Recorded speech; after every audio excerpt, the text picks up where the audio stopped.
Hi guys, இன்றைக்கி வந்து chicken gravy எப்படி செய்யலாம் அப்படிங்கிறது தான் காட்ட போகிறேன். ஒரு கைப்பிடி அளவுக்கு சின்ன வெங்காயம், பூண்டு, இஞ்சி, அது கூட ஒரு 2 தக்காளி வந்துட்டு நான் அரிஞ்சு லைட்டாக கடாயில் வடசட்டி வச்சு அதில் ஆயில் ஆட் பண்ணி நான் வந்துட்டு நல்லா வதக்கி எடுத்துக்கிறேன். இப்போ வந்து நல்லா வதங்கினதுக்கப்புறமா சூடு ஆறுனதுக்கப்புறமா மிக்சர் ஜாரில் ஆட் பண்ணி நம்ம வந்துட்டு நல்லா ஃபைன் பேஸ்ட்டுக்கு வந்துட்டு நம்ம அரைச்சி எடுத்துக்கலாம்.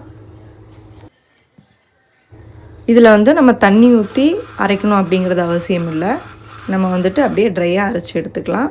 நான் வந்துட்டு சிக்கனில் இப்போ வந்து வாஷ் பண்ணி ரெடியாக எடுத்து வச்சுக்க போகிறேன்.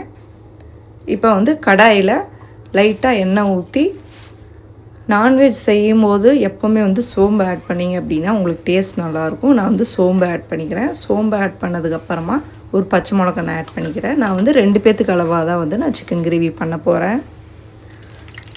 இப்போ வந்துட்டு நான் ஒரே ஒரு பெரிய வெங்காயம் மட்டும் அரிஞ்சு இதோட ஆட் பண்ணிக்கிறேன். ஆட் பண்ணி நல்லா அது வதங்கட்டும்ன்ட்டு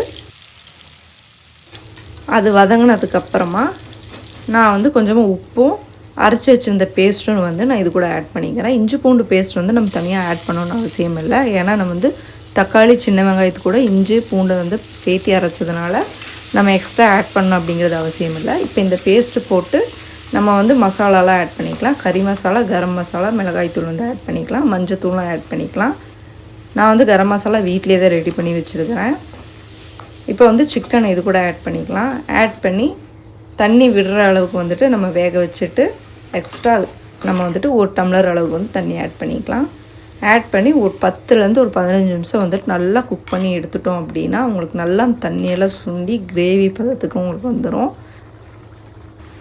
இது வந்து சிம்பிளாக இன்ஸ்டண்ட்டாக வந்துட்டு ஒரு 10லேருந்து 20 நிமிஷத்துக்குள்ளே வந்துட்டு இந்த ரெசிபி வந்து செஞ்சிட முடியும். இப்போ பாருங்கள், நல்லா வந்து உங்களுக்கு வெந்து வந்துடுச்சு. நான் வந்து ஃபைனலாக கொத்தமல்லி தூவி இதை வந்துட்டு லிட் வச்சு க்ளோஸ் பண்ணிக்கிறேன். இந்த மாதிரி ரெசிபீஸ்லாம் நீங்களும் ட்ரை பண்ணுங்கள். ட்ரை பண்ணி பார்த்துட்டு கமெண்ட்டில் மறக்காமல் பின் பண்ணுங்கள்.